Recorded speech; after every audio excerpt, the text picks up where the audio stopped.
New York Post was the first. I think they may have been the first ones I saw this story from, the New York Post, but also Black America Web. A groundbreaking Black Studies program is coming to New York City schools. K through 12. This is going to be for K through 12 students. A groundbreaking Black Studies program is coming to New York City schools. So we're going to talk about this as well at a time when you have Republicans in state legislatures across the country trying to pass laws and governors signing into law bills that ban the teaching of critical race theory and also control or restrict what can be taught in schools about the history of slavery and the civil rights movement, things like this, at a time when you have organizations like Moms for Liberty, as we talked about earlier in the week, that are trying to get books banned in schools that deal with the civil rights movement and for children, because they feel that the books will make white children feel guilty about being white.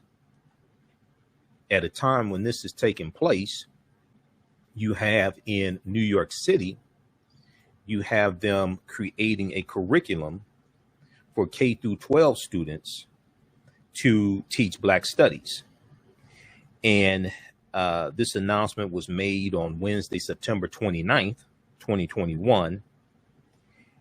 And this groundbreaking curriculum is aimed at teaching students the role of race in power relationships and the impact of systemic and institutional racism. The role of race in power relationships and the impact of systemic and institutional racism.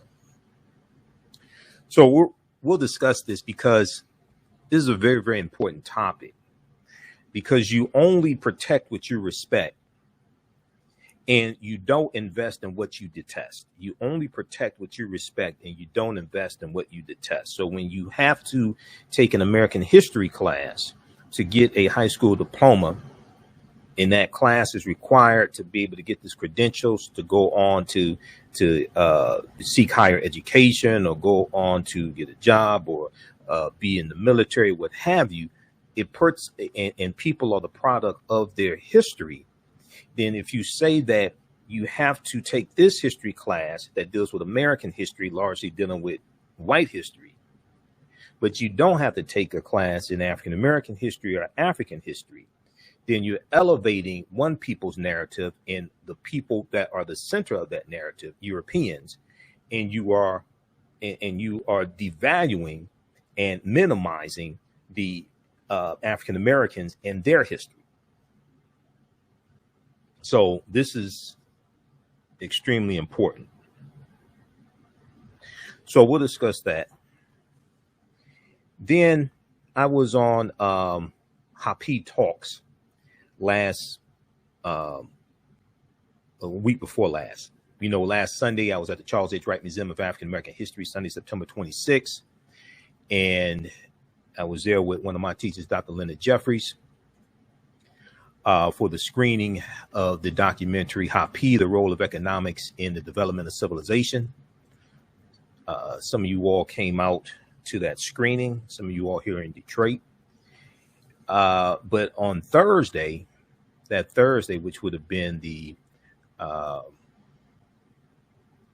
30th, the Thursday would have been the 23rd, I was on Happy Talks with the film director, Taki Grant, and Sister Felicia, executive producer, and Dr. Leonard Jeffries, and Demetrius, Brother Demetrius from First Independence Bank, as well as Chef Neza. And we were talking about the urban crisis in America, And I was asked a question, could reparations help address the urban crisis in America? And I answered that, gave a very lengthy, historically based response. We're going to share that with you also. September 18th, September 18th was the anniversary of the passing of the Fugitive Slave Act of 1850, which was part of the Compromise of 1850. Now, I did not get a chance to talk about this on our show September 18th. We're here 6 days a week, Monday through Friday, 11 p.m. to midnight, Sundays, 9 p.m. to 11 p.m. Eastern Standard Time. September 18th was Saturday. We didn't get a chance to talk about that Friday or Sunday. But I want to squeeze that in today's show, especially being that we just commemorated the birthday of Nat Turner, October 2nd. And then also we have the story here dealing with the Black Studies program in New York City public schools for K through 12. There's a documentary coming up on October 24th on MSNBC dealing with the Civil War and correcting the history of the Civil War. And the Missouri Compromise of 1850, and I just taught this in one of my online classes, is one of the events that leads up to the Civil War taking place. On September 18th, 1850, the U.S. Congress passed the Fugitive Slave Act of 1850, which required that people who had escaped from slavery be captured and returned.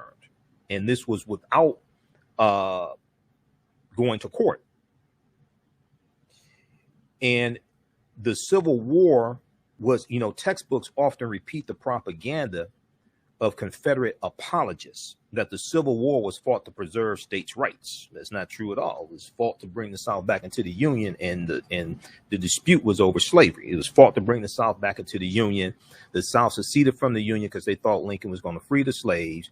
Lincoln was the 1860 presidential candidate of the newly formed Republican Party. Republican Party was formed by groups of abolitionists to be the counter to the Democratic Party at the time. And the southern states thought that Lincoln was going to free the slaves. And South Carolina was the first state to secede from the Union December 20th, 1860. So we'll talk about that as well. Now, on the African History Network show, we focus on educating, empowering, and inspiring people of African descent throughout the diaspora and around the world, because right now it's corrects your own behavior. What you do for yourself, what you do to yourself, and what you allow other people to do to you and get away with is based upon what you think about yourself. What you think about yourself is based upon what you have been taught about yourself. What you've been taught about yourself is based upon everything you've read, heard, and seen about yourself. So when you control the radius of a man or woman's thoughts, you can control the circumference of his or her actions, because the mind can't do or teach what it doesn't know. Now, we deal with a number of different topics here on the African History Network show. We deal with current events in history and politics, education, economic empowerment, entrepreneurship, relationships, love, sex, health issues, and much, much more. Sign up for our email newsletter. Text the word Kemet, Kemet, to 22828. Sign up for our email newsletter. Text the word Kemet, Kemet, to 22828. Sign up for our email newsletter. You can also visit our website, AfricanHistoryNetwork.com, AfricanHistoryNetwork.com. Sign up for our email newsletter there as well. All right. We're coming up here on a break in a few minutes. I want to jump into this first story here. And this comes, there was a big article in the New York Times. Also, Washington Post has a story about this as well. Okay. There's a big article in the New York Times that I saw on Thursday, September 30th. More than half of police killings are mislabeled, new study says. More than half of police killings are mislabeled, new study says. Now, I think there should be more talk in the media about this. Okay, I know they've been covering the debt ceiling, and they've been covering the $3.5 trillion budget plan and the $1.2 trillion infrastructure bill, and the dispute between the progressive wing of the Democratic Party and the moderates and the centrists. I understand that. That's important to talk about. That's important to talk about. But this is also extremely important. So if we look here at this article here from New York Times, you want to pull this up here on the big screen. Researchers comparing information from death certificates with data from organizations that track police killings in the United States identify a startling discrepancy. identify a startling discrepancy. And what this study did, it looked at police killings from 1980 to 2018, and it talks about how a lot of these killings are mislabeled, and it's believed that the number of Americans killed by police from 1980 to 2018 was undercounted by 17,000 people. Police killings in America have been undercounted more than half over the past 4 decades, according to a new study that raises pointed questions about racial bias among medical examiners. Racial bias among medical examiners, and highlights the lack of reliable national record keeping on what has become a major public health and civil rights issue. Now, the study conducted by researchers at the University of Washington and published on Thursday, September 30th, in the Lancet, which is a major British medical journal. This study amounts to one of the most comprehensive looks at the scope of police violence in America and the disproportionate impact on African Americans. Now, we should hear more about this, and I brought this up to Philonus Floyd, brother George Floyd, when we spoke to him on Roland Martin Unfiltered. We're going to continue this. We'll talk about this on the other side of the break. Listen to the African History Network show right here on 910 AM Superstation and Future Radio. I'm Michael Imhotep. We'll be back in a few minutes.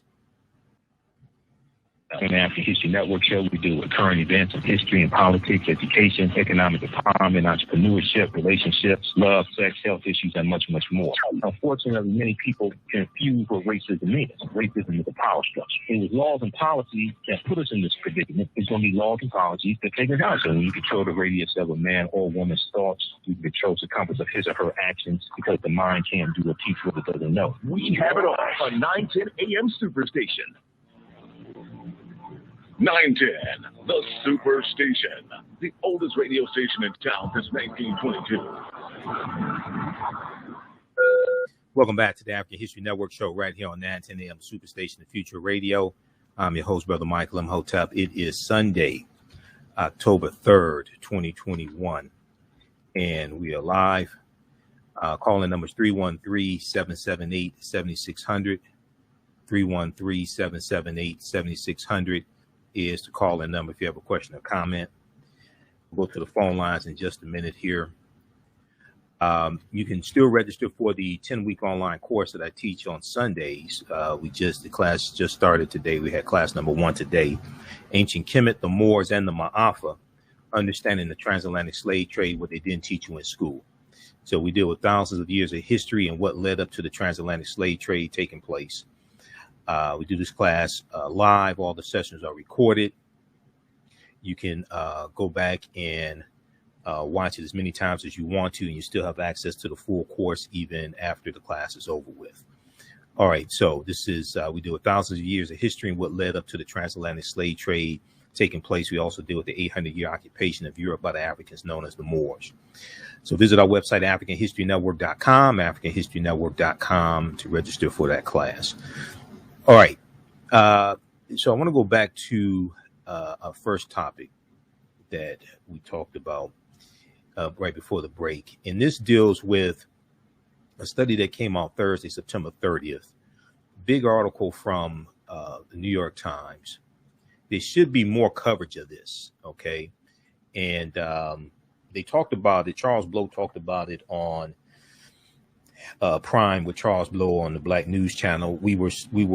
This was supposed to be one of the topics we were going to talk about on Roland Martin Unfiltered on Friday, but there was some last minute guests and things like this. So I did work it into my conversation because I read the article as well.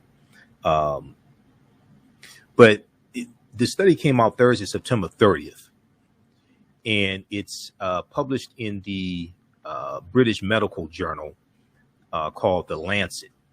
And this study amounts to one of the most comprehensive looks at the scope of police violence in America and the disproportionate impact on African Americans. Now, researchers compared information from a federal database known as the National Vital Statistics System, the National Vital Statistics System, which collects death certificates with recent data from 3 organizations that track police killings.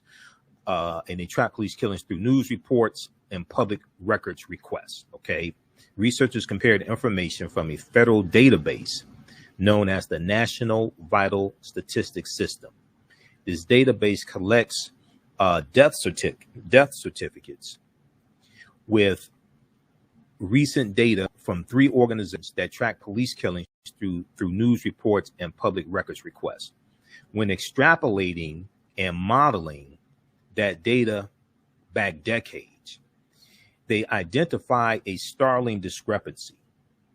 About 55% of fatal encounters with police between 1980 and 2018 were listed as another cause of death.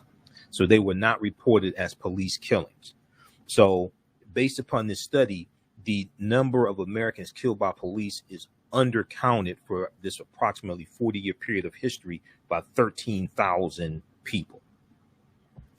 The findings reflect both the contentious role of medical examiners and coroners in obscuring the real extent of police violence. Okay, so a lot of times when we talk about when we talk about police reform, the George Floyd Justice and Policing Act, we talk about voting for progressive DAs, prosecuting police officers who need to be prosecuted, unjust killings of African Americans. But what's not talked about a lot is, and even though, yes, people would say we need the national database to track police killings, and the approximately 18,500 police departments in the U.S., they report police killings on a voluntary basis to the FBI. It's not mandatory that they report police killings. It's reported on a voluntary basis. But what's not talked about a lot is the role that medical examiners and coroners play if they mislabel a killing as something other than a police killing if it actually was a police killing, because that skews the numbers, and it could be intentional or unintentional. The findings reflect both the contentious role of medical examiners and coroners in obscuring the real extent of police violence and the lack of centralized national data on an issue that has caused enormous upheaval. Private nonprofit organizations and journalists have filled the gap by mining news reports and social media. Now, the most accurate database I know of that tracks police killings is by the Washington Post, and it's called Fatal Force by the Washington Post. And they look at news reports. They look at local news reports, and they compile this database. And I've been looking at it for, I think, about 5 years. Fatal Force. And each year they track about 1,000, sometimes a little more than 1,000 police killings, and they categorize each incident by whether the person was armed or unarmed, what type of weapon they had, whether there was body cam footage, dash cam footage. They categorize about race as well. It's called Fatal Force. Now, Dr. Christopher Murray, the director of the Institute of Health Metrics and Evaluation at the University of Washington, and this is the university that conducted the study. He said, quote, "I think the big takeaway is that most people in public health tend to take vital statistics for the U.S. and other countries as the absolute truth. Most people in public health and the U.S. tend to take vital statistics for the U.S. and other countries as the absolute truth. And it turns out, as we show, the vital statistics are missing more than half of the police violence deaths. More than half of the police violence deaths. This is one of the things that's in the George Floyd Justice and Policing Act. Okay, so you get an accurate count of police killings. You have to have an accurate count to understand how severe the problem is, to understand what measures need to be taken. So Dr. Christopher Murray went on to say, you have to look for why those deaths that are being picked up by the open source investigations, like the Washington Post, looking in the media and elsewhere, are not showing up in the official statistics. Okay, you have to look for why those deaths that are being picked up by the open source investigations, like the Washington Post, why they aren't showing up in the official statistics. That does point to the system of medical examiners and the incentives that may exist for them to want to not classify a death as related to police violence, end quote. Now, researchers estimated that over this time period of 1980 to 2018, researchers estimated that over that time period, they studied, which roughly tracks the era of the war on drugs. And the war on drugs dates back to June 17th, 1971, when Richard Nixon declared his war on drugs in the U.S. Congress and was asking for increased funding to fight the war on drugs, which roughly tracks the era of the war on drugs and the rise of mass incarceration, which dates back to the early 1970s. Nearly 31,000 Americans were killed by police.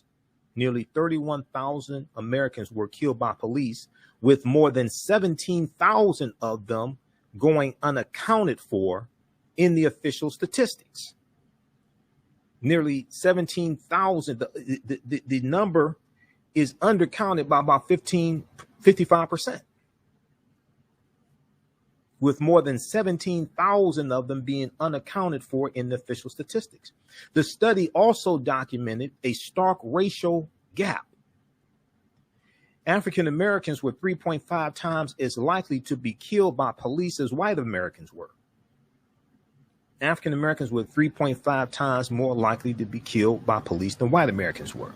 Data on Asian Americans was not included in the study, but Latinos and Native Americans also suffered high rates of fatal police violence than white people. Now, based upon the statistics we do have and looking at fatal force and things like this, we do also know, and this is not talked about a whole lot in the media, and I think it should be talked about in the media more so. And when it comes to the George Floyd Justice and Policing Act, trying to get that passed, especially get that passed in the Senate, they should talk more about white people who were killed by police, because I'm telling you right now, most people don't understand the makeup of the U.S. Senate. It's this, and the same thing goes for the John Lewis Voting Rights Act. The same thing goes for the John Lewis Voting Rights Act, or the Freedom to Vote Act, which Senator Raphael Warnock and Senator Joe Manchin put together, and others. There's 100 U.S. senators. Only 2.5 of them are black. Why do I say half? Because Senator Tim Scott, Republican of South Carolina, half the time he doesn't act like it. There's only 2.5 black senators out of 100 in the U.S. Senate. About 95 of them are white. So you go to the Senate talking about black this, black that. That's a good way for your bill to get shut down. What they should do, the same thing. Look, let me tell you, I love John Lewis. John Lewis was one of my frat brothers, Phi Beta Sigma Fraternity Incorporated. I never met him in person. I saw him at a distance when I was at the Congressional Black Caucus weekend in, I think it was 2015 to 2016. I was there with the Empowerment Radio Network. As much as I love John Lewis, and I disagree with him on some things, Black Power movement, things like this, And we'll go to the phone lines in just a second. 313-778-7600 is the calling number if you have a question or comment. 313-778-7600 is the calling number if you have a question or comment. We're going to go to clip 2 first from the Black News Channel. Let me see. Hold on. Is that clip 2 or clip 3? The clip from the Black News Channel, Charles Blow, we're going to go to that first. This is going to be the first clip that I go to, Jalen. Okay. Yeah, we're going clip 3. We're going to go to that one first. As much as I love John Lewis, I would not have named the voting rights bill after John Lewis. You know who I would have named the bill after? I would have named the bill after Susan B. Anthony. The reason why is because, the bill is going to pass the House of Representatives because you got 57 members of the Congressional Black Caucus basically in the House of Representatives. It takes 218 votes to get a bill passed in the House of Representatives. Okay. You have like 220 Democrats and you have 220 Democrats and you have like 212 Republicans. So it's going to pass the House. But the demographics are different in the Senate. If you name the bill after Susan B. Anthony, then what you do is you put at the forefront the 19th Amendment to the U.S. Constitution, which gave women the right to vote, especially white women the right to vote. Because as long as voting rights is perceived as a black issue, as long as people connect the voting rights today to the 1965 Voting Rights Act and Dr. King and Selma and Bloody Sunday, and I saw the movie from Ava DuVernay, and I go to the Dr. King celebrations, we miss John Lewis. As long as people think that's a black people's issue, you're going to lose. As long as people think that's a black people's issue, in the Senate, it'll pass the House. Now, it passed the House of Representatives, I think it was 220 to 212. No Republicans in the House of Representatives voted for it. It passed the House, but you got to get that bill through the Senate. And you need 60 votes in the Senate. If it's 50 Democrats in the Senate, that means you need 10 Republicans. So you're going to have pressure coming from different groups that are affected by these voter suppression bills coming from Republican state legislatures, Republican dominated state legislatures. The women that had the protests this weekend, those voting rights, the suppression of voting rights impacts them. But as long as it's perceived as a black issue, you're not going to be able to tap into those groups that have them put pressure on their members of the U.S. Senate, regardless of whether it's a Democratic senator or Republican senator. There's 38 million disabled Americans who are registered to vote. 38 million disabled Americans registered to vote. When you talk about restricting mail-in ballots, that impacts negatively disabled Americans, many of them who use mail-in ballots regardless of race. So this is something that Reverend William Barber has been doing in the Poor People's Campaign, More Monies, etc. They've been expanding this conversation. You got to expand that conversation. As long as this is perceived as a black issue, the same thing with police killings. As long as it's just a black thing, you're going to lose in the Senate. Let's go to the phone lines quickly. Let's go to Larry, line 1. Larry's been holding for a while. Hey, Larry, thanks for being patient. Thanks for holding. Welcome to the African History Network show. Larry, tell us where you're calling from. Okay, I'm calling from Detroit. From Detroit, okay. Brother, I attended I attended the event there at the Charles H. Wright. Oh, okay. Thanks. The other day when you all were there and Dr. Jeffrey was there. So, brother, I just have to say this, and because it really hurt me from my heart. Mm-hmm. When we got to Dr. Leonard Jeffries, Dr. Jeffries stopped the event and asked, why did we do libation? I was particularly troubled by that. Mm-hmm. I noticed that with the mindset of individuals who are teaching our history, going back to our struggles, one of the things that they omit at many of their events is libation. Mm-hmm. And I, like Dr. Jeffries, would like to state this for a fact, that we cannot deal with these struggles, these issues that we're facing, without our ancestors being invited to join in our mindset and direct us on how we should proceed. Who knows better than them? So to admit that, I was very troubled by it. Right. So, and I'm also troubled by in the movie how Dr. Asma Khawaja was not a part of the Egyptian or Kemet tour or the whole mindset of showing us from a perspective or African perspective of what actually happened, how we were unified then and why. You're talking about he was not in the movie. Is that what you're saying? No, he was not in the movie. He was right. He didn't get an audible mention in the movie. Right. So his wife and himself. Yeah. So let me say this, Larry. Can you hear me? Slow down for a second. Okay, hold on just a second. That issue would be something to take up with the directors of the film. That's not me. That and for instance, and the reason why I say that is because they contacted people to be in the film. I don't know if Asma Khawaja was contacted or not. I was contacted to be in the film. We couldn't coordinate our schedules for them to actually interview me, so I wasn't in the film.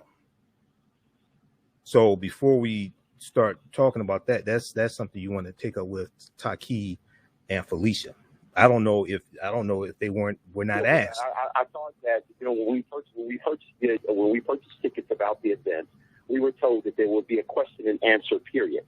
But yet we were not asked about give any questions or to ask any questions. Yeah, we were running short on time. We were running short on time. We didn't have a chance to respond to that. Right. Yeah, we were running short on time. That's what happened because we started. We started late. Yeah, there's a lot of people that weren't in the documentary. Professor Kabahaya Kamane wasn't in the documentary. There's a lot of people. I'm in 7 documentaries. Everybody doesn't get in the documentary. 1, 2. Everybody that's asked to be in the documentary doesn't want to be in it. That's another thing. There's some documentaries I've turned down. So everybody's asked to be in the documentary doesn't accept, or they may not be able to connect to coordinate the schedules. I live in Detroit. Taki lives in New York. He contacted me when he came up with the idea for the documentary. And in my travels and his travels, there were times we were trying to connect. And like when I'm in New York and try to connect to do my interview, we weren't able to do it. So I wasn't in the documentary. But he said, look, we're definitely going to get you in part 2. But thanks for your call, Larry. I appreciate you coming out. OK, keep listening. Thanks for your call. All right. So let's continue here. I want to go to clip number 3, Jalen. So this is from the Black News Channel.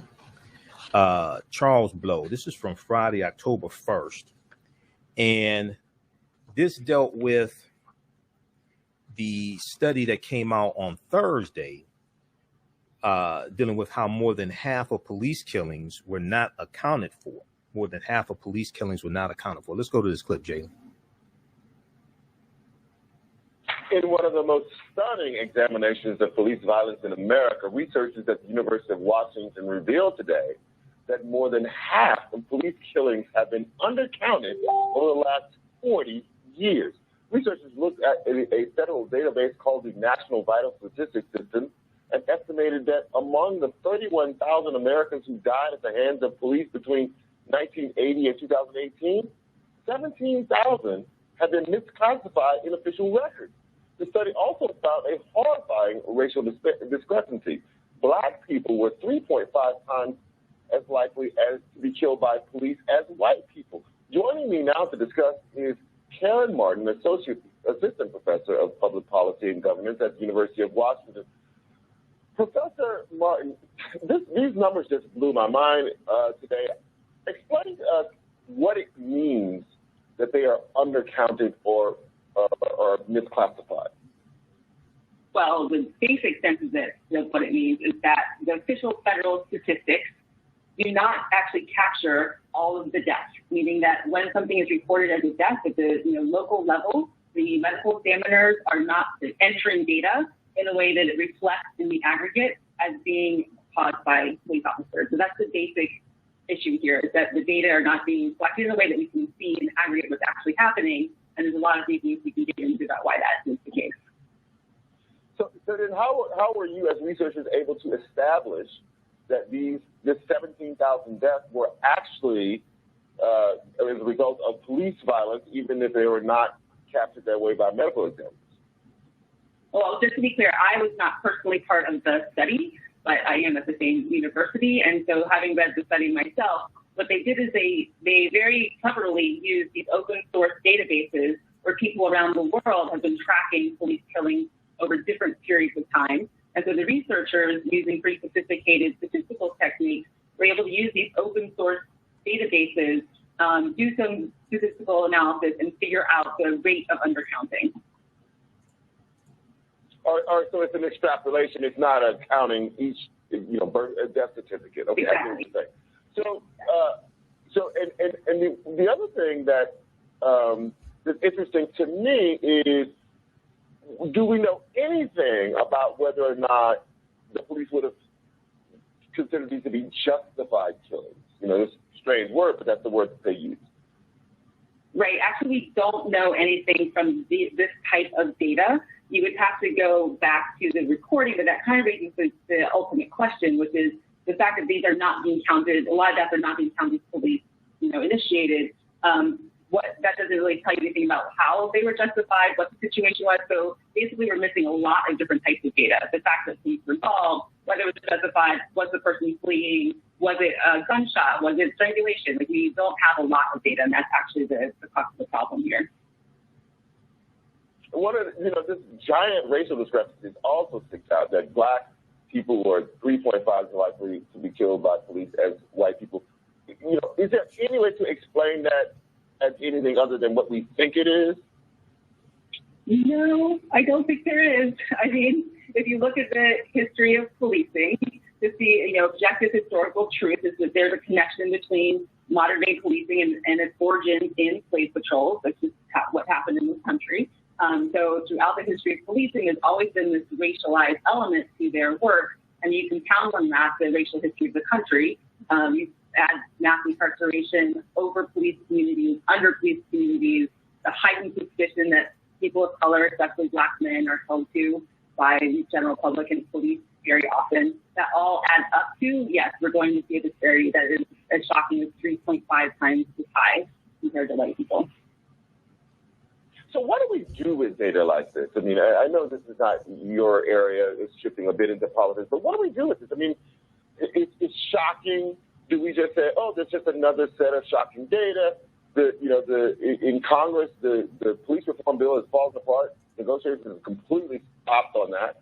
So what do you think we should do when we find data like this? Well, I hope we do something. I mean, we have to do something. I think there's a variety of implications of data like this. One is, again, just going back to root causes, some type of education campaign, awareness that the people reporting deaths, they actually have a duty to record it as being police involved at a bare minimum. It's not about assigning blame at that point. It's just literally reporting the facts. Was law enforcement involved in this death? That would be step one, right? To just educate at the local level. That's on the medical examiners. They should be. That's where they're falling down. You're putting that on their on their lap. Okay, I got you. Yeah, I mean, and to be fair, some of them work in sheriff's offices. Some of them, this is not, they haven't been trained that this is the way to do it. A lot of the forms literally don't have a space to record this type of information. So I'm not really assigning blame to, individual medical examiners. The whole structure needs to be recalibrated to take this into account. So I would say the basic is let's collect the right information. But then going further, which I'm in a school of public policy, so I care about what we're going to do with the policies here, it's really important that this does stay in the public discourse, that policymakers hear this data, that decision makers understand the impact of this, that this is yet another site of a very problematic racial disparity that is, very rigorously assessed using statistical techniques.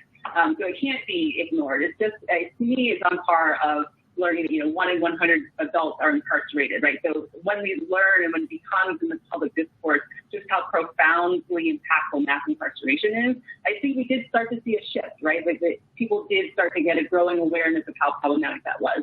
So my hope is that these statistics will do the same thing, that as opposed to just seeing one individual at a time, being killed by police, and protests happen, people are outraged, rightly so. But as opposed to seeing, perhaps might seem like more than a trickle, but seeing, one person after another, to see this in aggregate over decades, I really hope that sticks in people's minds and makes them aware that they're not just seeing, a series of big news events every, few months, that this is a pattern of history that we really need to address through policy.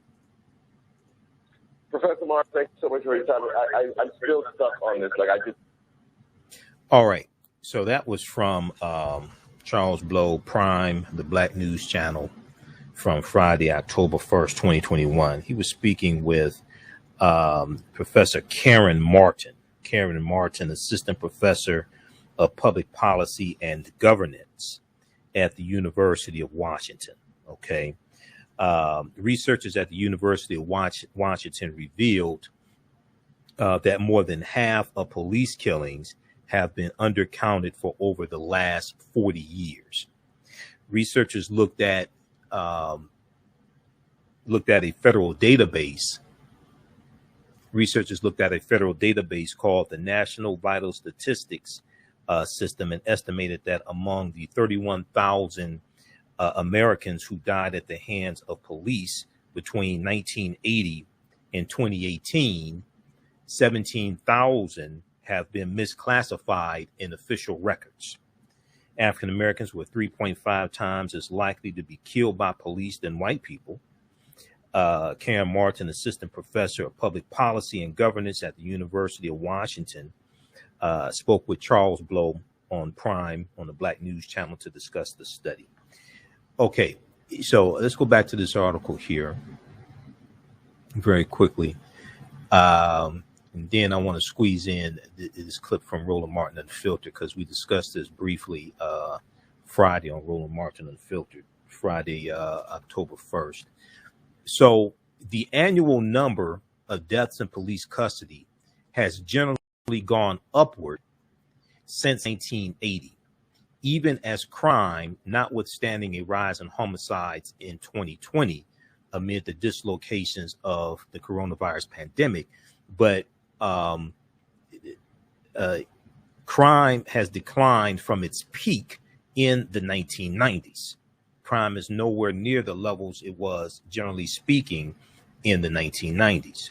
Now, the states with the highest rates of police killings were Oklahoma, Arizona, and Alaska, as well as the District of Columbia, while the states with the lowest rates were Massachusetts, Connecticut, and Minnesota, according to the study. Researchers estimated that about 20 times as many men as women were killed by police over the past several decades. Researchers estimated that about 20 times as many men compared to women were killed by police over the past several decades, from 1980 to 2018. More American men died in 2019 during police encounters than from Hodgkin lymphoma or testicular cancer. Now, unexplained or violent deaths in the United States are investigated by coroners or medical examiners who use autopsies, toxicology tests, and evidence like body camera footage to determine the cause and manner of death. Okay, they use autopsies, toxicology tests, and evidence like body camera footage to determine the cause and manner of death. Now, the death certificate does not specifically ask whether the police were involved in the killing, which many contribute to the undercount identified by the study. But medical examiners are trained to include the information. So the death certificate does not specifically ask whether or not police were involved in the killing. The system has long been criticized for fostering a cozy relationship with law enforcement. Forensic pathologists regularly consult with detectives and prosecutors, and in some jurisdictions, they are directly employed by police agencies.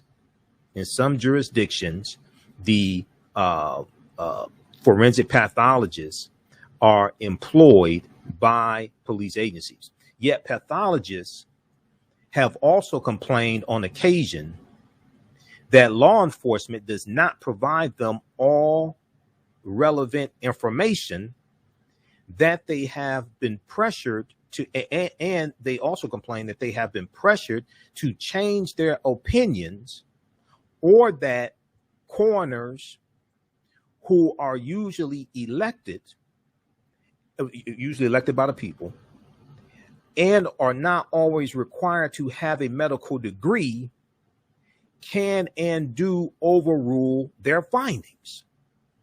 So there has to be a reform, as Professor Martin just said. There has to be a reform in how this is done. The researchers found that some of the misclassified deaths occurred because medical examiners failed to mention law enforcement's involvement on the death certificate, while other deaths were improperly coded in the national database. So you have an undercount of 17,000 police killings from 1980 to 2018.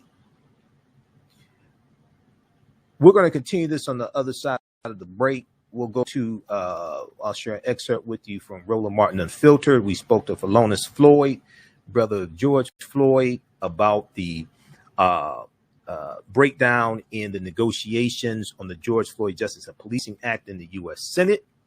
Senator Tim Scott got exposed this past week for, it appears, lying about Democrats saying they wanted to defund the police and the George Floyd Justice and Policing Act.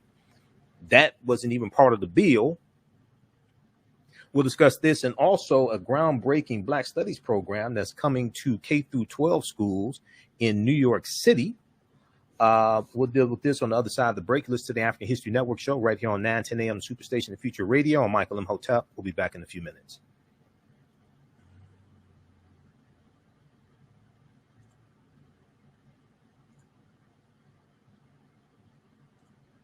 All right, stand by.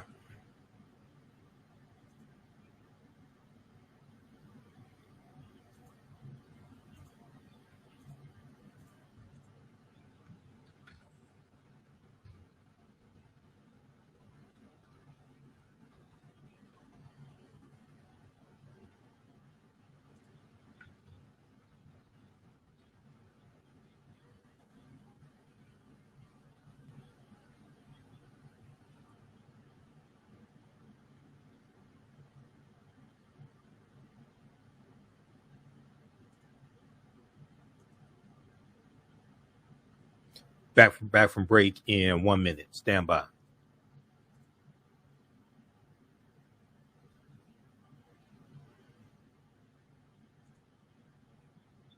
Wait, 9:10 a.m. Superstation, a division of Adele Media.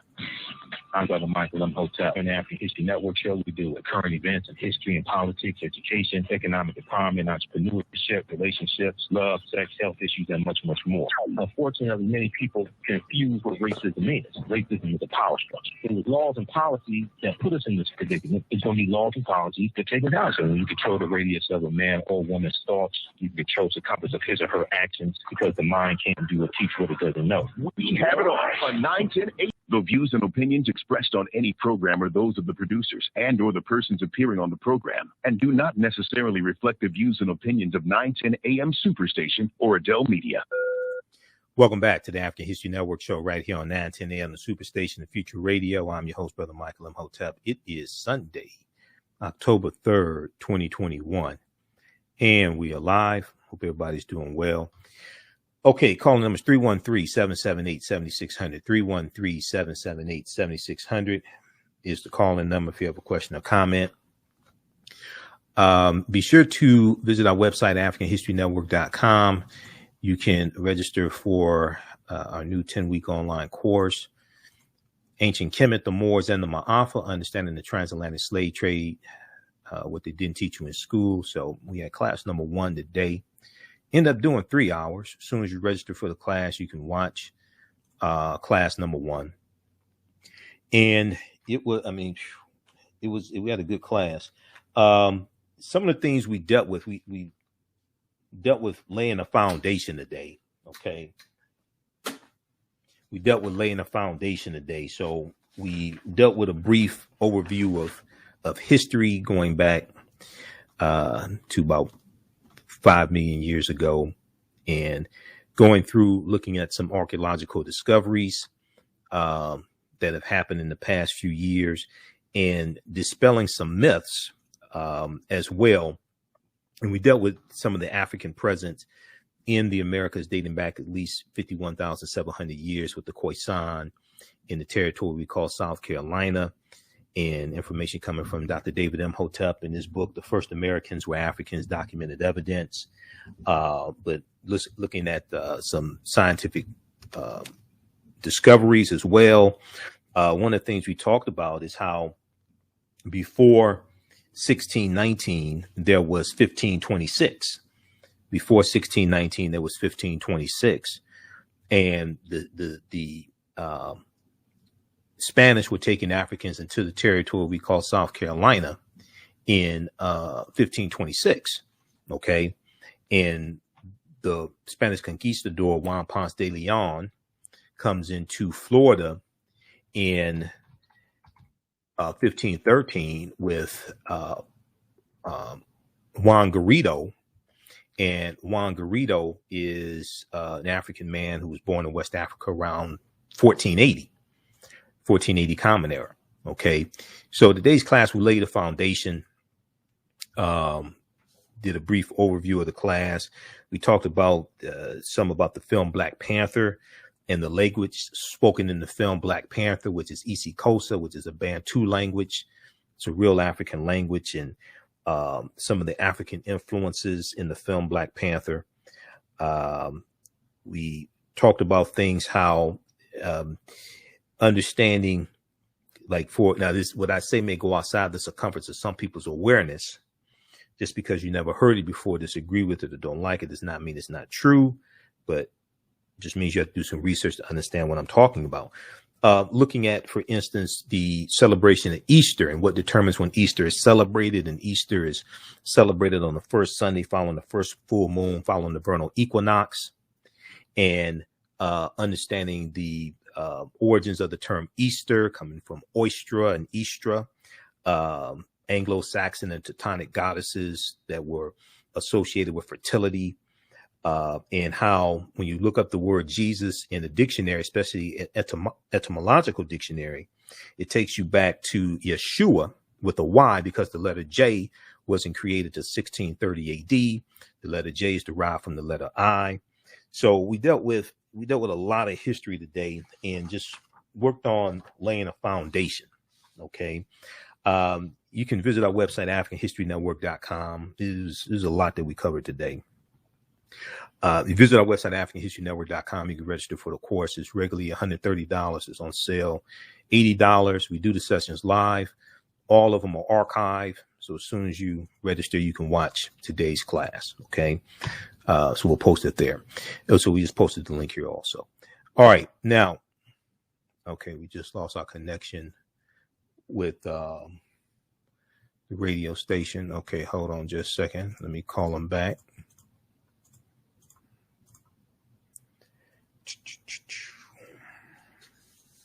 Stand by.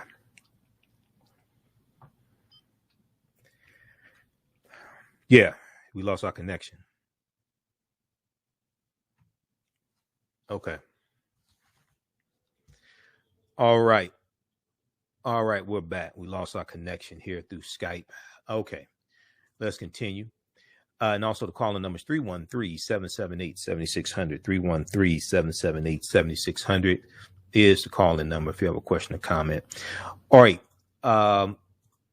So right before the break, we were talking about the study from the New York Times that came out on Thursday, September 30th. More than half of police killings are mislabeled, new study says. Researchers comparing information from death certificates with data from organizations that track police killings in the United States identified a startling discrepancy. And they identified that police killings were underreported by 55%, and there were actually 17,000 more police killings from 1980 to 2018 that had been previously reported. So on Friday, October 1st, I'm a panelist on Roland Martin Unfiltered, usually every Friday. Friday, October 1st, we spoke with Philonise Floyd, brother of George Floyd, and we talked about the George Floyd Justice and Policing Act, the talks between Senator Tim Scott and the Democrats, the talks ending because really Senator Tim Scott is being disingenuous. And I also brought up this new study as well. Let's go to clip one, Jalen. We've been talking all week about the failure of Republicans and Democrats to come to a resolution, an agreement of the George Floyd Justice Act.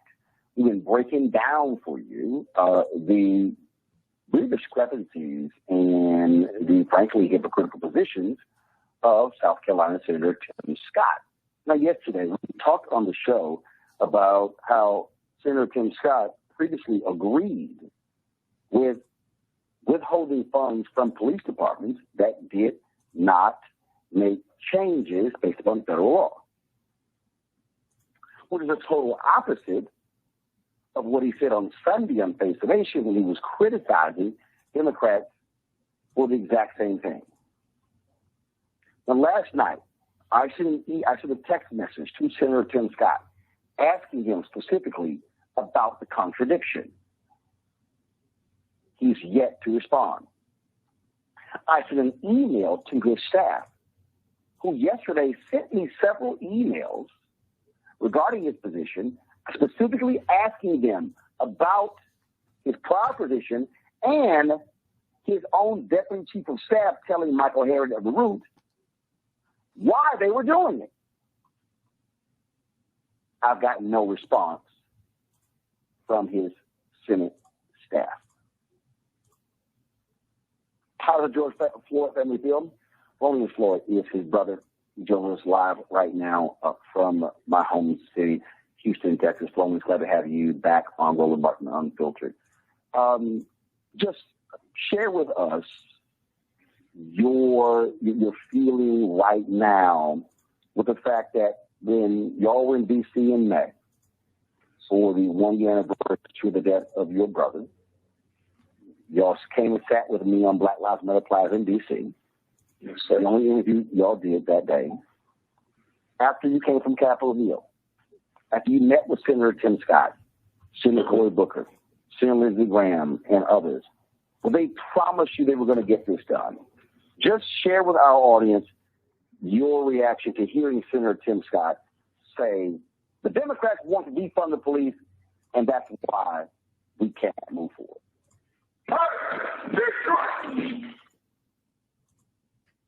Okay, are we okay? Every time I spoke with them, I never said anything about defunding the police. You need police because you have bad people. The problem is for police, you shouldn't have to sort them out. Everybody should be equal and be good and do their job the right way.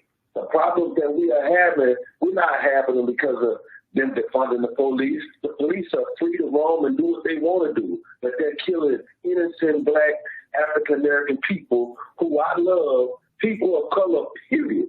My brother passed, but he didn't. He died because he was murdered. The man stayed on his neck for 9 minutes and 29 seconds. Hell, I was a truck driver, Mr. Rowland. The day my brother died, I could have hit rock bottom, but I didn't. I chose to get up and help these families because I was in the fight. Because when you lose someone that you love so much, it can change your entire life. And that's the reason I get up every day and I tell myself, I'm going to speak. But speaking to Timothy Eugene Scott, speaking to Lindsey Graham multiple times, and I have sat there and watched these people lie to me in my face. Not just me, You had other families in there. You had Bolton John. You had Terrence Crutcher. You had Eric Warner. These are moms and sisters. I'm a brother. But the fact that you had moms in there and you lied to somebody's mom who lost their child, that's very painful. And Gianna was in there too. They lied to Gianna. She's a child. You shouldn't lie to kids. You don't have to. She didn't ask for her dad to be murdered. He was murdered by the police, and if that is your job to make sure you put laws in place intact to help other individuals be able to live and be free and have freedom. We don't have freedom. I don't care what people say. My brother, he walked to the store. That was a problem. He was murdered. You got Ahmaud Arbery. He ran down the street jogging. He was lynched. You have Bolton Jean. He was in the comfort of his own home eating ice cream and was murdered by a police officer because she came into the wrong house. Not only that, you have Breonna Taylor. She was murdered off a no-knock warrant, and she was killed, and she still don't even know she did because she was asleep. This is not a mistake. These are patterns. And Timothy Eugene Scott, you need to wake up. Lindsey Graham, you the one that said you were going to get this bill passed. You told us that. And we all sat there and believed because we can't make you do anything. All we know is you all can make laws for the elite and the chosen, but we want you to make laws for the people with no voices. And I'm one of the people that's going to stand up for these people. And I know, Mr. Rowland, you've been doing it for a long time, and I've been watching a lot of your shows. But the fact that I agree that we will have to fight, and we'll have to do it all over. The fact that my ancestors, they have passed away countless of times, all for over 400 years, and all they wanted to do was just be free and live their life the way they should have been able to live countless times. I look up every day and I think about them being beaten, trying to vote, trying to think that, okay, if I vote, I can put the right president in and I can get things accomplished. You know, we believe in Biden's administration. And when I can tell you, all we asking for the same thing we've been asking for over 400 years. We just want to be treated fairly. That's all we want. And okay. You believe in the Biden administration? You believe in the Biden administration. What do you want President Biden to do right now? I want him to call down to Eugene Scott and Lindsey Graham, everybody, because Sheila Jackson Lee, the Energizer Bunny, she's been running herself rapidly and crazy in circles trying to get things accomplished. You have Karen Bass, you have Pelosi. All of these people, they're looking because they know what's going on. The problem is with Eugene Scott and with Lindsey Graham and probably more Republicans because we don't want to defund the police. We want the police to respect us as human beings. We just want to be treated fairly. Okay, pause it right there, Jalen. Pause it right there. Okay, when he says Eugene Scott, he's talking about Senator Tim Scott. Apparently, his middle name is Eugene. So just you understand who he's talking about. Senator Tim Scott, Black Republican from South Carolina, was the one negotiating on behalf of Republicans with the Democrats on behalf of Republicans in the Senate with Democrats on the George Floyd Justice and Policing Act, the version that was going to be voted on in the U.S. Senate. Okay, so just so you understand this, read this article here. We talked about this article earlier in the week because we're on 6 days a week. We talked about this article earlier in the week. Largest U.S. police group appears to counter Senator Tim Scott's argument that Democrats sought to defund police in reform negotiations. We're going to go to clip 2, Jalen. So cue that up. We're going to go to clip 2. And then also read this one here from the Washington Post. Now, the first one's from theweek.com. Read this from the Washington Post. I sent this to Roland and his producer when the day that it came out, because I know he was talking about Senator Tim Scott. And we talked about it here on this show as well, the day that the article came out. And then this one here, Washington Post, police groups say, quote unquote, defunding the police was not proposed in reform talks, counter to GOP senators' claim. They're talking about Senator Tim Scott. They just ain't put his name up there. I said, put him on blast, put his name up there. Okay. Now, Roland went to his panel and we talked to Philonise Floyd. Here's what I asked him. Let's go to this clip.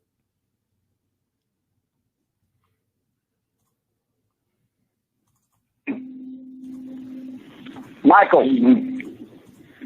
Hey, Brother Philonise. Thanks for coming on today and sharing this information with us. And, you know, I'm just, my heart goes out to you and your family, and you will keep persevering as well. So I see that also. Yesterday, the New York Times had a huge story that talked about more than half of police killings are mislabeled. And they looked at they're looking at a 40-year period of time from 1980 to 2018. And about 55% of fatal encounters with police officers have been mislabeled. They have not properly been counted. So we're looking at about an undercount of about 17,000 people who have been killed by police from 1980 to 2018. With information like this just came out yesterday.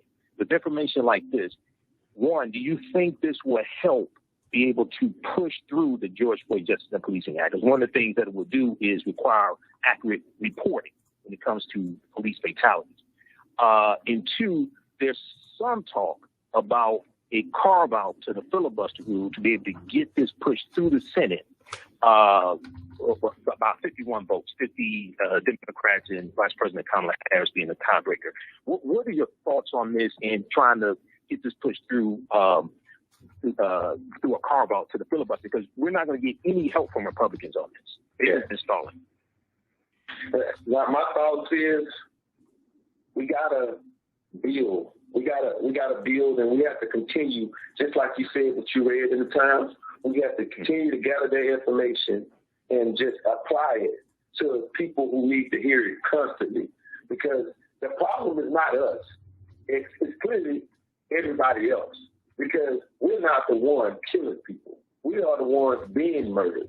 So for us to have the problems that we're having now, I pretty much think that we need to, not only us, anybody else who wants to relay the message, just like what you just said, we can.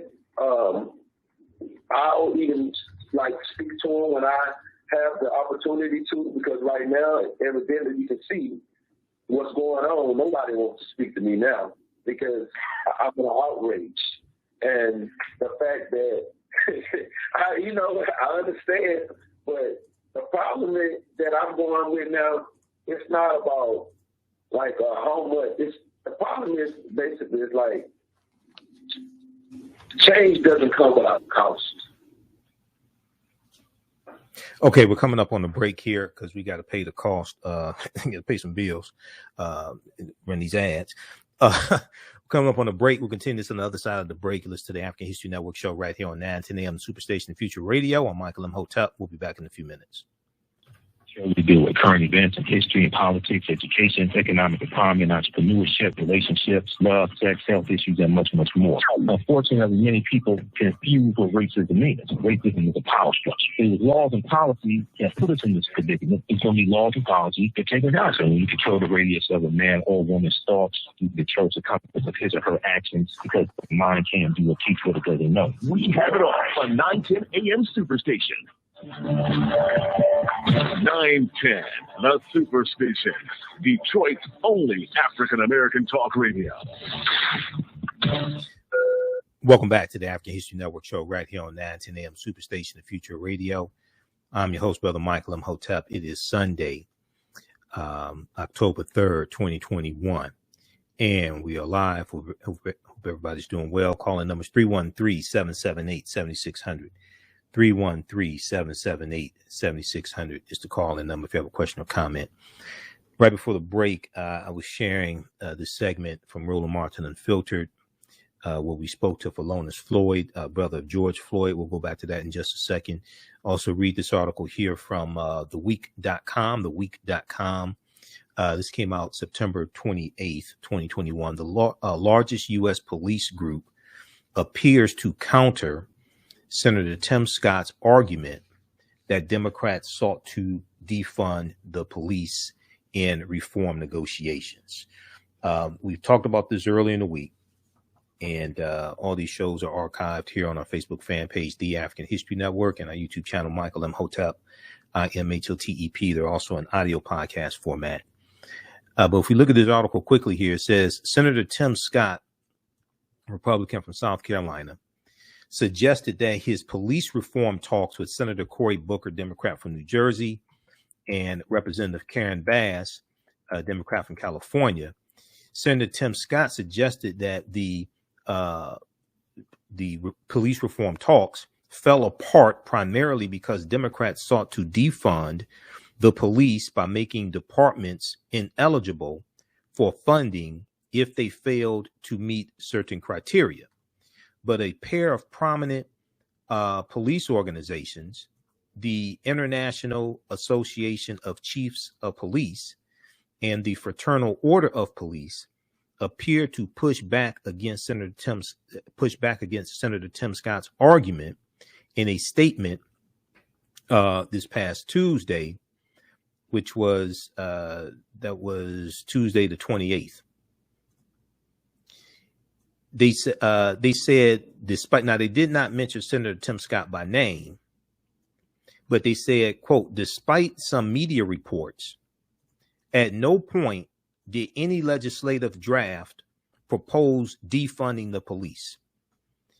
In fact, the legislation specifically provided additional funding to assist law enforcement agencies in training, agency accreditation, and data collection initiatives, quote unquote. Now, those provisions would have helped strengthen law enforcement, improve community police engagement, quote, without compromising management and officers' rights, authorities, and legal protections, end quote, the statement continues.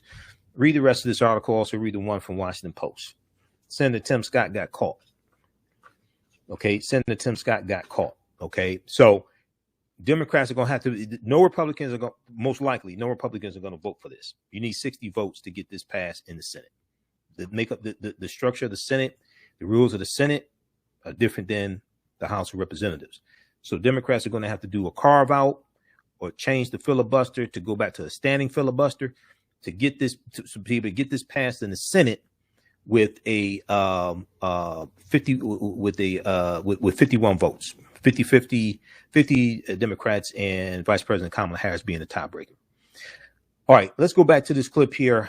We were speaking with Philonise Floyd. Let's go back to the clip of Jalen.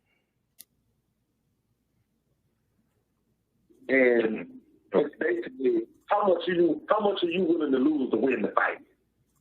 That's it. We're not going to war, but we're not laying down either. So I stand with you, brother. And all the information that you're telling me, I'm gonna use it, and I'm gonna make sure they understand that these are facts. This is not fiction. Facts. Right. You can't take away facts, just like you couldn't take away that video of my brother.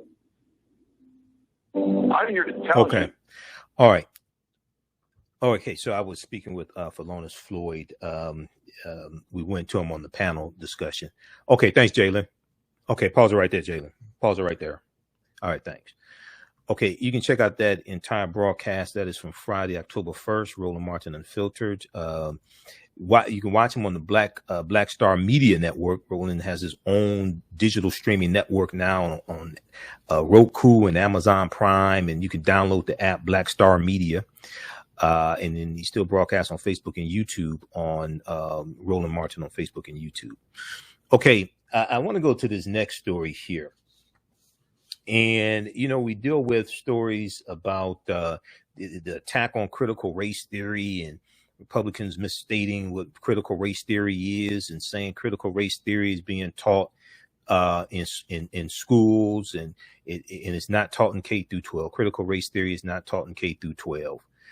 Out of New York, they announced on Thursday, September 30th, that a new curriculum regarding Black studies is going to be taught in K-12 in New York City schools. Okay. We're going to go to clip 4, Jalen, from ABC Channel 7, New York. We're going to go to clip 4 in just a second.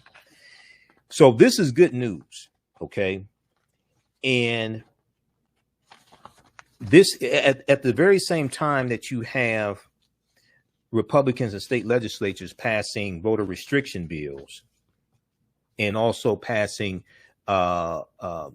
bills to restrict what can be taught in schools about history and the civil rights movement and the history of slavery and systemic racism and things like this.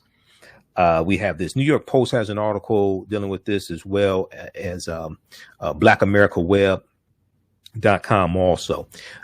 New York City announces, let's pull this up from Black America Web. New York City announces plans for educational reform in how Black history is taught in America, how Black history is taught in America. And this deals with K-12 students in New York City. So according to the New York Post, City Schools Chancellor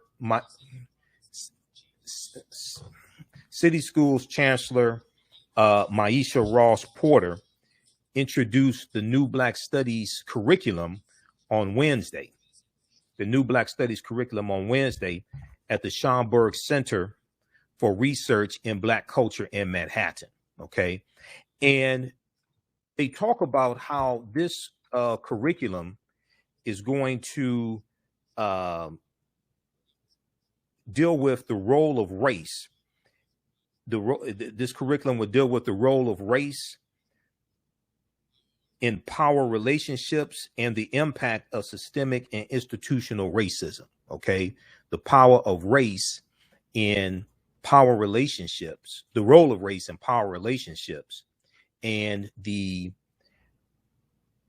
impact of systemic and institutional racism. Okay. This piece here from BlackAmericaWeb.com. Here, let's pull this up.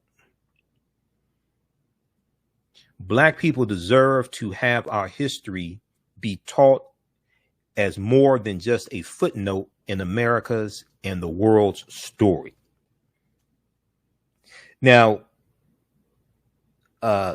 New York City Schools Chancellor Maisha Porter said, quote, if we're serious about addressing racial justice,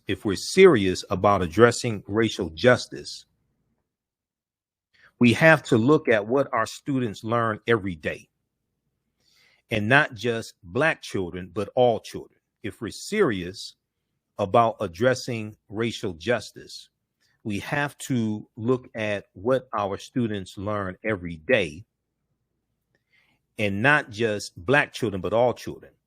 Our children have to see and experience. Our children have to see and experience themselves every single day in the curriculum. They have to see their value and worth because they have seen so many other messages that say different. Let's go to this clip, Jalen. This is from ABC Channel 7 affiliate in New York. Let's go to this clip. Well, the nation's largest school district is unveiling a groundbreaking curriculum change to teach children about the history and contributions of Black Americans. New York City Public Schools will develop a Black Studies program for students in grades K through 12 in all 5 boroughs. Eyewitness News race and culture reporter Crystal Cranmore explains how the new program is coming together. At the Schomburg Center for Research in Black Culture in Harlem, a community influential in Black culture. Black history is coming to New York City Department of Education. Education advocates announced a Black Studies program for grades K through 12 Wednesday, a first for the city. Certainly our story did not begin in 1619, and we know that. And some of our children know it or need to know it, but it's equally important that other people know it. Leaders aim to launch a pilot version of the Education Equity Action Plan in a select number of schools. The initiative will teach children about the early African civilizations, the Black experience in America, and the contributions and accomplishments of the African diaspora. It was not until I stepped foot onto the campus of Spelman College in Atlanta, Georgia, a historically Black all-women's college, that I gained that deeper knowledge. To get the program started, City Council's Black, Latino, and Asian Caucus secured $10 million in next year's budget. The money will go to a handful of organizations, including the Black Education Research Collective at Columbia University and the Eagle Academy Foundation, who will help craft the curriculum. In the wake of the murder of George Floyd, the ensuing social unrest, and the call for racial justice that followed, the need for a systemic approach to cultivate a better and deeper appreciation of the contributions of Black people within New York City schools was more pressing than ever. I am so proud to be a chancellor who ushered our children back into school, but what I know is in ushering them back, they have to see and experience themselves every single day in the curriculum. The pilot program is expected to start next year. Okay, that is from ABC News affiliate Channel 7 in New York. Name of that article is that's from Wednesday, September 29th. Wednesday, September 29th. And name of that piece is NYC schools unveil groundbreaking Black Studies program for students in grades K through 12. NYC schools unveil groundbreaking Black Studies program for students in grades K through 12. If we look here at the briefly here at the article from blackamericaweb.com, and they picked up reporting from the New York Post. If we scroll down here, oh, what happened? Okay, hold on just a second. We just lost our connection.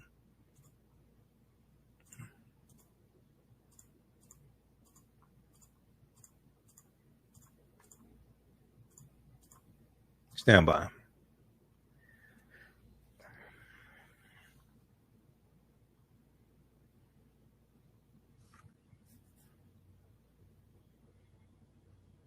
I have to call the radio station back. Yeah, Jalen, we got disconnected. All right.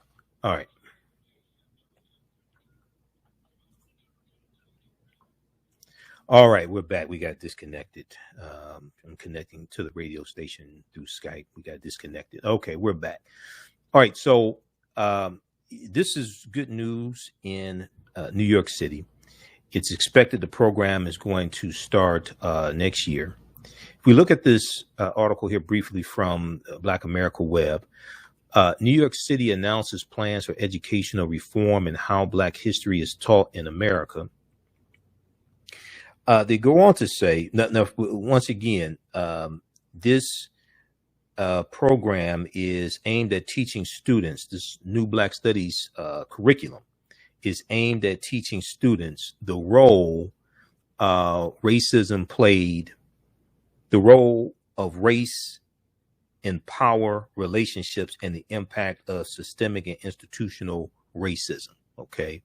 And we have it right here. The role of race in power relationships and the impact of systemic and institutional racism. Now,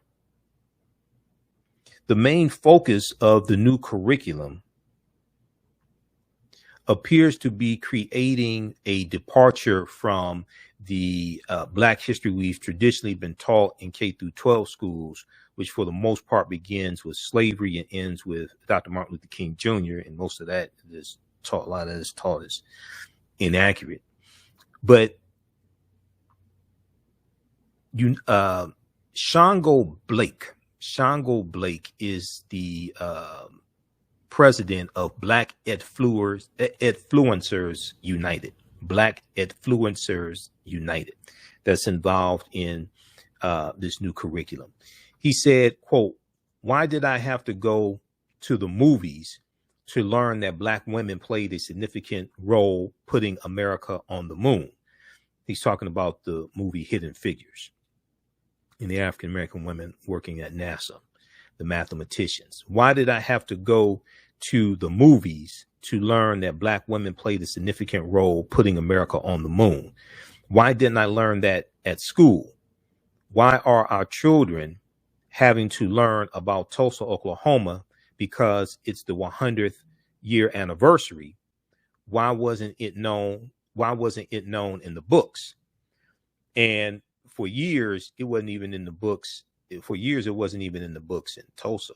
I mean, okay, for years, it wasn't even in the books in Tulsa. All right. And they did a, they did a significant, there was a significant effort in Tulsa to suppress that history and not write about it in the newspapers for decades. Now, besides offering a more thorough teaching of African-American history, the curriculum will also train a greater focus on early African history and civilizations, including Ethiopia and Timbuktu. Okay, the city of Timbuktu in the Songhai and Mali Empire, and you have the University of Sankore in the city of Timbuktu. Now, Eagle Academy Foundation executive Joanna Johnson said during the curriculum's announcement that it's especially necessary now while there is still a national conversation being had regarding systemic racism in America.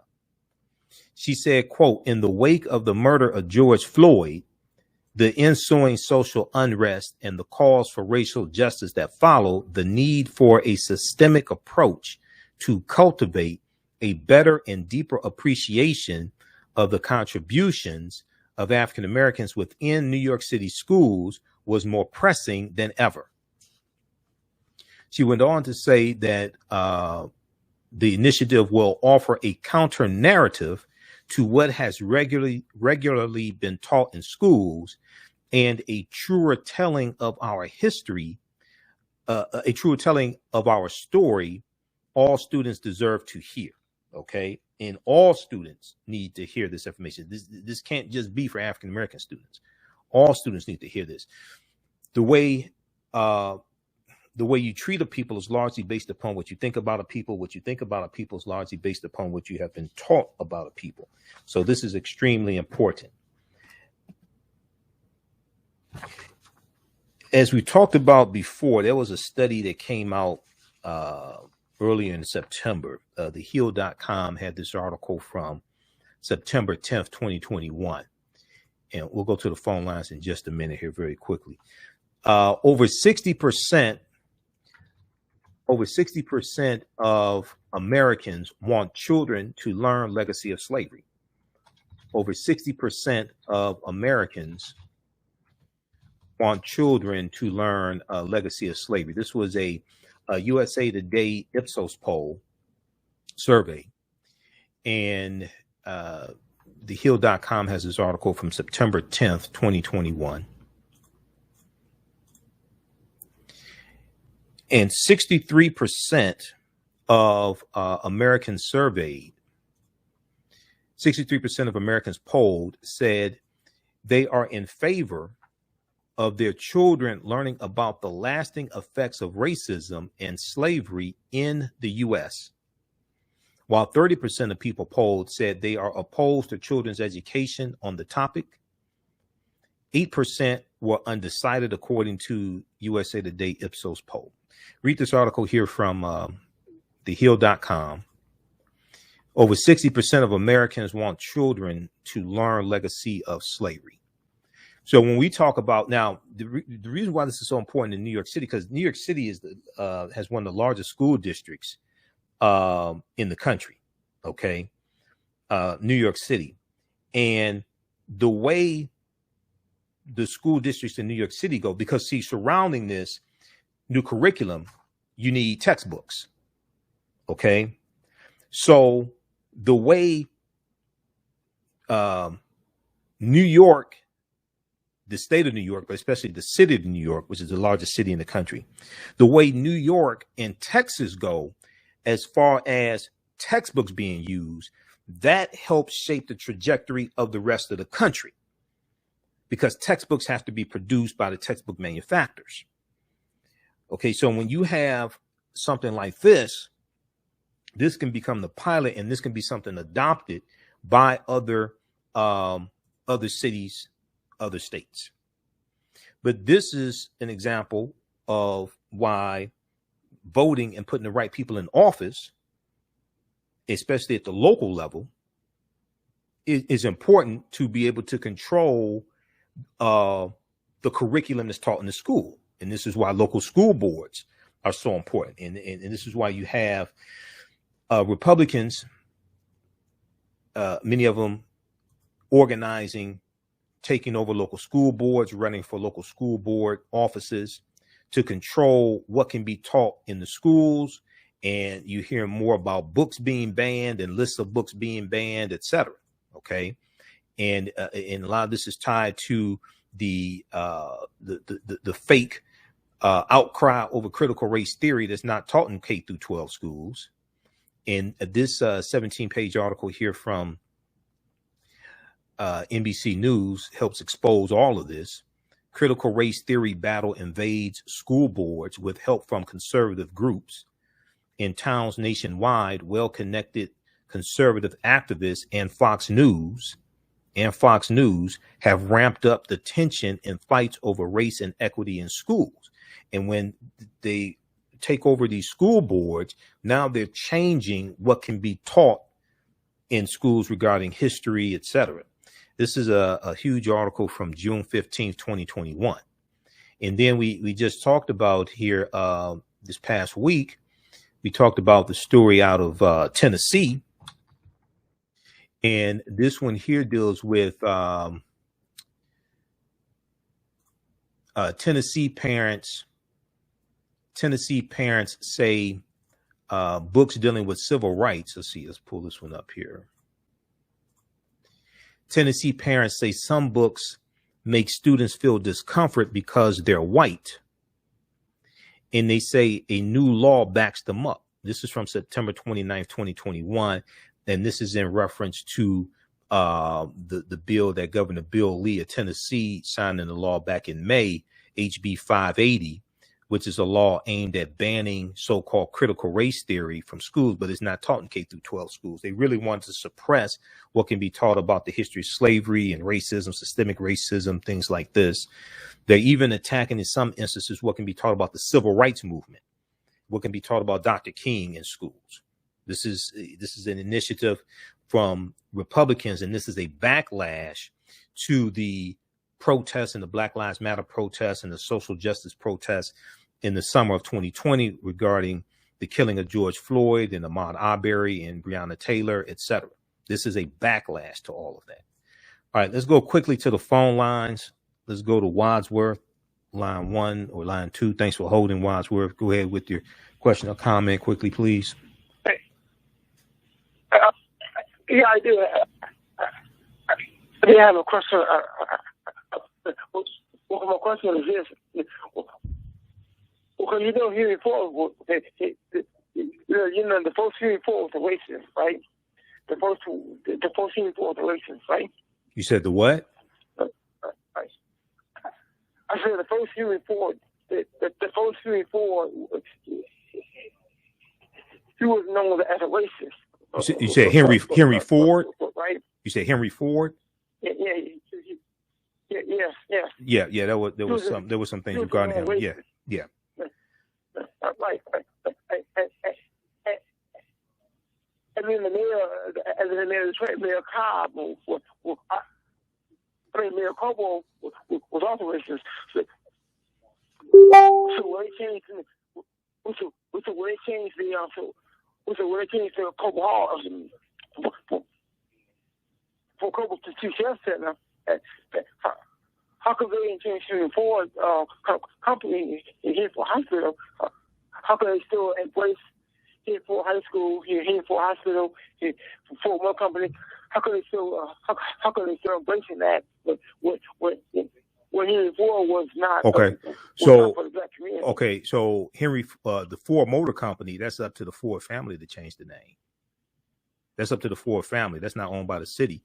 Henry Ford High School You want to check with them. Now, with Cass Tech, I've said Cass Tech needs to be changed because Lewis Cass was not only a slave owner, Lewis Cass was the Secretary of War for President Andrew Jackson, and Lewis Cass helped to carry out the Indian Removal Act of 1830, which pushed the Choctaw, Chickasaw, Creek, Cherokee, and Seminole Indians off their land in southeastern United States and forced them to go over 1,000 miles out west into Oklahoma.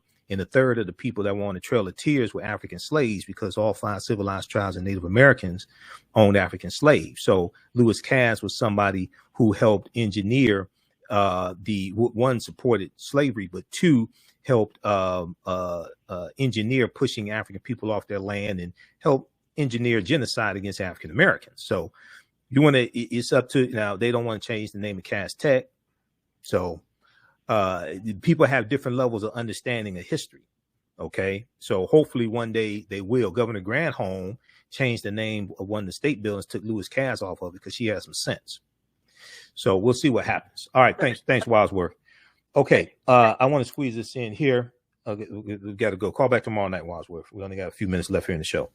I want to squeeze this clip in here. So I was on, and I'm a graduate of Cass Tech saying that. Anybody want to have a conversation with me? We can have that conversation. May not go the way you think it's going to go, but we can have that. I told you before.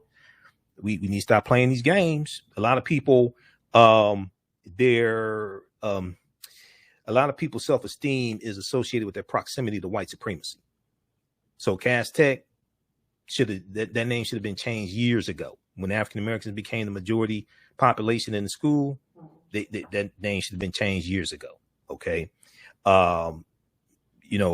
People don't name their institutions, especially institutions of higher learning, after their oppressors. They don't do that. I want to go to this clip here. I was on Happy Talks with Dr. Linda Jeffries and Felicia Hardin. Felicia is the executive producer of the film Happy. And I was on with Taki Grant, the director of the film as well. And we were on with Demetrius Hutcherson, as well as from First Independence Bank, and Sister Neza, also Chef Neza. But we were talking about the urban crisis in America, okay? And the question came to me regarding reparations and the urban crisis and could it help, et cetera. Here's how that conversation went. All right, thanks. I guess to sit back down. Then we'll bring in the special guest that's going to be on our panel that's coming through to Detroit. So it's going to be really super cool. But, let's get started just with this topic. This urban crisis in Black America. This is something that's happening, has been happening for a while, and there's many ways that we can get out of this and start to really thrive as a community.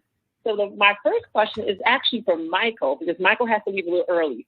So Michael, yes. Well, let me just ask you this. Can reparations help the situation with the urban crisis? Thanks for having me, Felicia. Look forward to seeing everybody this Sunday. Yes, repairing the damage can help with the urban crisis. When we deal with reparations, we have to really break this down and understand what we're talking about. And this is something I talk about on the African History Network show. The root concept of reparations is not a payday, but it's repairing the damage. That is the legacy of slavery, 246 years of slavery, decades of Jim Crow segregation, redlining, etc. Laws and policies used to oppress African Americans. So understanding it in that concept, yes, repairing the damage can do that. It has to be comprehensive. It can't just be cash payments, even though cash payments can be part of an overall comprehensive repairing the damage package. And reparations is not going to be just one bill. It's probably going to be a generation of repairing the damage. You have to first adequately assess the damage that was done. And one of the things is that when we look at the study that came out in 2020, September 2020, from Citigroup Bank, it talks about how the U.S. economy has lost $16 trillion just over the last 20 years because of laws and policies that are discriminatory against African Americans when it comes to getting bank loans, college degrees, and buying homes. Okay, so what that study did was it showed how these policies are not just hurting African Americans, even though we get the brunt of it, but how it's also hurting all the economy. So yes, repairing the damage can do that. It can help with the urban crisis. Now, you have to address the laws and policies that were put in place. Politics is the legal distribution of scarce wealth upon resources, and the writing of laws, statutes, ordinances, amendments, and treaties, their adoption, interpretation, and enforcement. There was a study from Brookings Institute that deals with how African-American homes are valued at $156 billion less than comparable white homes.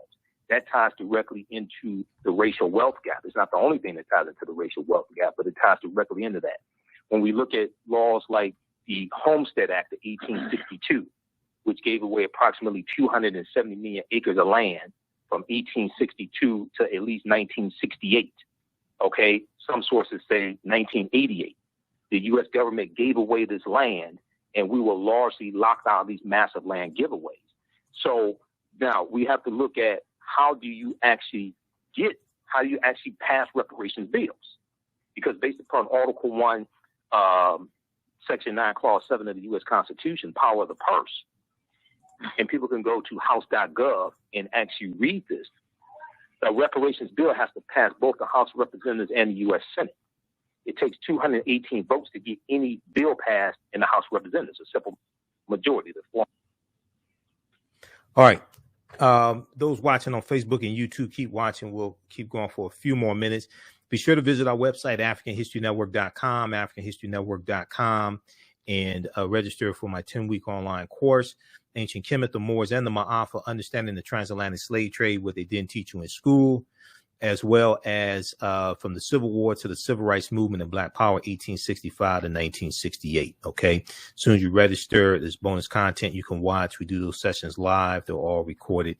We'll be back tomorrow. Remember, right now is correct wrong behavior. It's not over till we win. Wakanda forever. We'll talk to you next time. Peace. All right. Stand by. Okay. We're going to try to finish that. We're going to try to finish that broadcast. Okay. There's a bunch of dumbasses on YouTube. Yeah, I find it interesting when people talk about reparations and you ask them how to get it and they give you a deer in the headlights look. They have no clue. They're just repeating hashtags. We're going to go back to that clip and we'll post the full clip. You can watch it because Dr. J came on after me. Maybe we'll play some more on Monday's show. Monday through Friday, we're only on for an hour. Let me pull this up here just a second here. Okay, and this is at Hapi Film, H-A-P-I, Hapi Film on YouTube. So they interview scholars, historians, everybody. They interview a bunch of people. They just interviewed Dr. Leonard Jeffries a couple weeks ago, something like that, by himself. And usually they do it on Thursdays, but I'm busy trying to get ready for my show on Thursday. So normally they do it Thursday 7 p.m. This time they did it Thursday 9 p.m. because a lot of us, they were trying to accommodate our schedules and a lot of us couldn't do it at 7. Okay, let's go back to this clip here. Hurting all the economy. So yes, repairing the damage can do that. It can help with the urban crisis. Now, you have to address the laws and policies that were put in place. Okay, now this is very important because one of the biggest mistakes is people thinking that reparations means a check. And it means you really don't understand the damage that was done by a legacy of slavery. 246 years of slavery and what happened after slavery and what happened after slavery ended. Politics is the legal distribution of scarce wealth upon resources and the writing of laws, statutes, ordinances, amendments, and treaties, their adoption, interpretation, and enforcement. There was a study from Brookings Institute that deals with how African-American homes are valued at $156 billion less than comparable white homes. That ties directly into the racial wealth gap. It's not the only thing that ties into the racial wealth gap, but it ties directly into that. When we look at laws like the Homestead Act of 1862, which gave away approximately 270 million acres of land from 1862 to at least 1968. Okay, some sources say 1988. The U.S. government gave away this land, and we were largely locked out of these massive land giveaways. So now we have to look at how do you actually pass reparations bills? Because based upon Article 1, Section 9, Clause 7 of the U.S. Constitution, power of the purse, and people can go to house.gov and actually read this. A reparations bill has to pass both the House of Representatives and the U.S. Senate.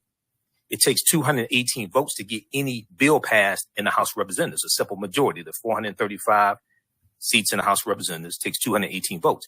In the Senate, for most bills, it takes 60 votes. So if you had a reparations bill, now, when we look at H.R. 40, and I know Dr. J will probably want to talk about this because he's one of my teachers and he is with Incobra. And I interviewed Cam Howard, national male co-chair of Incobra, a few months ago, right before H.R. 40 passed out of the House Judiciary Committee in the House of Representatives for the first time in 32 years. That's the farthest it's ever gotten, H.R. 40. As far as it's ever gotten. If you go to congress.gov, I encourage everybody to go to congress.gov. Congress.gov is where you go to read the bills that are coming from the House of Representatives and U.S. Senate. You can also see which members of the House and Senate actually support the bill. Oh. Congress.gov, H.R. 40 has 190 co-sponsors last time I checked, within the last month or so. All of them are Democrats. No Republicans support H.R. 40. I just want people to understand this. No Republicans. I need a Democrat and a Republican, but I ain't stupid either. No Republicans support H.R. 40.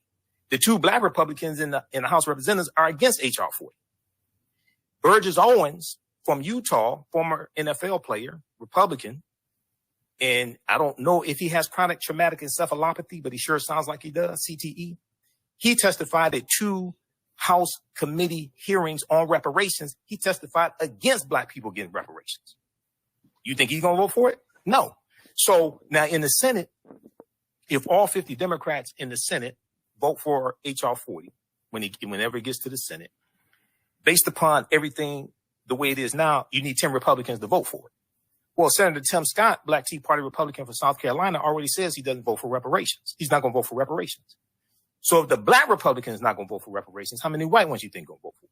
So it's understanding the process. And then the one of the most important things that we have to understand is that Americans are very ignorant of history. They don't even understand their own history. That's why they run around with the Confederate battle flag in Northern Virginia under General Robert E. Lee's army, calling it the Confederate flag. There were 3 flags that flew over the Confederate States of America from 1861 to 1865. That flag that's on the Dukes of Hazzard car, the General Lee, named after white supremacist slave owner, General Robert E. Lee, that's not the Confederate flag. They've adopted that as a symbol against civil rights, trying to oppress African Americans and keep us in the position that they think we're supposed to be in. So America must have a massive history lesson to connect the past to what's going on today and the structural inequities that the COVID pandemic has exposed a lot. Because for a lot of people, and you have even well-meaning people who they've heard about slavery, but they don't understand all these laws and policies. They don't even understand their history. And the fight over critical race theory being taught in schools, I've dealt with all this on my show, that is designed to deflect from dealing with the real history and is used as an umbrella to attack anything dealing with racism, systemic racism, teaching about the history of slavery, etc. Lastly, there was a study that just came out early this month from USA Today Ipsos. 63% of American parents say they want their children to learn about the legacy of slavery in schools. 63% of Americans. So they do or don't? They do. Yeah, they do. Okay. 63%. You have a lot of these stories I deal with. We just dealt with one dealing with a book ban, a ban on books in New York, at a school district in New York. 2 weeks ago, York, Pennsylvania, all white school board has banned a number of books written by non-white authors for children. Okay. The problem is you have a lot of white children who want to learn the truth. And there's a lot of teachers saying, look, they're arguing with the politicians saying, look, we need to be able to teach the real history in school. We need to be able to talk about white supremacy and things like this. Teachers are different ethnicities. So America must have a massive history lesson. We must understand the process to actually get a reparations bill passed. Okay, because a lot of us want it, but don't understand the process to get it. And lastly, I encourage people to read the U.S. Constitution as well. Because Article 1, Section 9, Clause 1 of the U.S. Constitution lays the foundation for a legal argument to reparations, and the U.S. Supreme Court case of 1841 of the Amistad slave ship backs it up as well. And that's outside of the Black Freedmen Indian Treaties of 1866, which is another good legal argument. Wow. Damn. Okay. Dr. J is one of my teachers. Yes. Mic drop. In fact, because you alluded to it, so Dr. Jeffries will be with us in Detroit. There you go. Hey, Dr. J. Hey. How to our people? Hotep, Dr. J. Hotep. Add it on. He's going to Kind of forever. Yep. Yes. Wow. There's so many things. So much you said, Michael. But one of the things I was thinking about when you were talking about this ban book, yes. Banning the books, I looked at some new, now, they're really looking at the books that are actually existing now in curriculum in terms of social studies and just how they phrase and talk about slavery and how all of those books are like if you're talking about banning some books, those books need to be banned. I mean, they go go ahead. But see, the people who make those decisions at the local level are the school board. They're largely the local school boards. There has been an attempt over the past about a year from conservatives to take over local school boards. It's being fueled by conservative think tanks. It's being fueled by Fox News. Part of this was spearheaded by Donald Trump. A lot of this was spearheaded by Stephen K. Bannon, who used to be an advisor for Trump in the Trump administration. He used to run Breitbart News. He did a podcast. He has a podcast. His podcast where he talked about the road to political power is through local school boards, has been downloaded millions of times. And there's a 17-page expose from NBC News that dealt with this whole phenomenon. And it deals with, and I'll give you the name of it, it's right here. And I know it's 17 pages because I printed it out. This one here is called Critical Race Theory Battle Invades School Boards with Help from Conservative Groups. And it talks about what's behind all of this, okay? And how they how they're attacking anything dealing with teaching about history, systemic racism, slavery, when you want to talk about equal rights, all things like this. They put all this under the banner of critical race theory. And critical race theory is not taught in K-12 school. It's in K-12. It is a legal analysis that's taught in law schools, graduate schools, a little bit in college. And it's not taught in K-12. All right. We're going to stop it there. We may share some more of this tomorrow. And I'm going to post a link here. You can watch the full panel discussion. This was from, what date was that? I think that was, let's look at this here. September 23rd. September 23rd, and that's at Happy Film, H-A-P-I, Happy Film on YouTube. All right. And we just posted a link there. You can watch the full broadcast. Happy Talks Special Edition addressing the urban crisis in Black America. Okay. If you like this type of information, you can support the African History Network, $ the AHN Show through Cash App, $ the AHN Show through Cash App, also through PayPal, paypal.me/the AHN Show, paypal.me/the AHN Show. And also at our website, AfricanHistoryNetwork.com, AfricanHistoryNetwork.com. We're here 6 days a week. This helps us keep doing the research, stay on the air, keep broadcasting.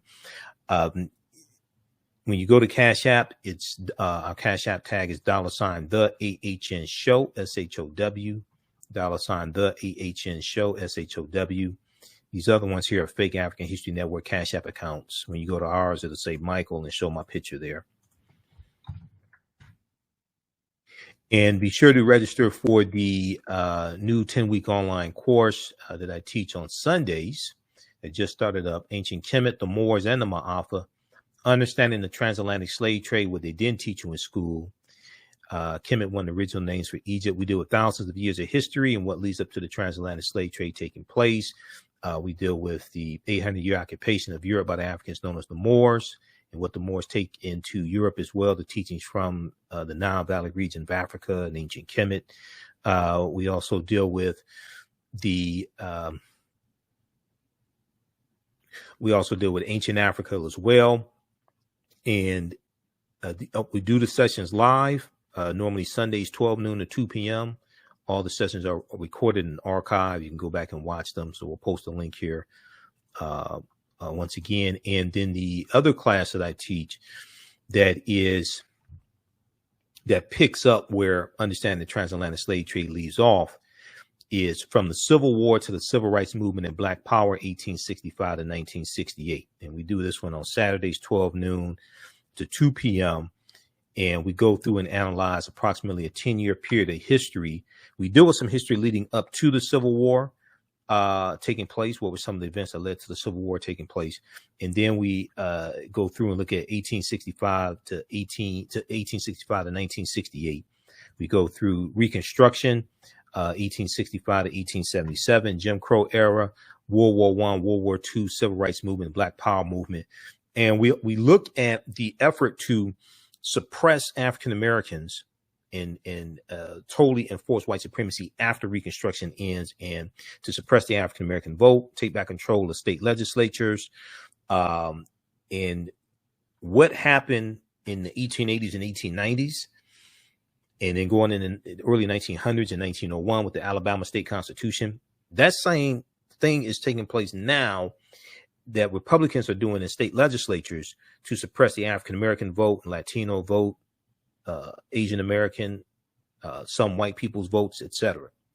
Okay, so we see this backlash and we see history repeating itself once again. All right, so we have that there at AfricanHistoryNetwork.com. From the Civil War to Civil Rights Movement, that's on sale, $70 for limited time only, regularly $130. We do the sessions live. All of them are recorded and archived. And then also we have a sale going on. It's been extended for a few days. Get 20% off orders of $100 or more on digital downloads and DVD lectures at AfricanHistoryNetwork.com. Use promo code 8HN20 off. Promo code 8HN20 off. We extended the sale for a few more days, and all of my DVD lectures and digital downloads are there. And we have bundle packs also, like we have a 15 DVD bundle pack of my lectures here.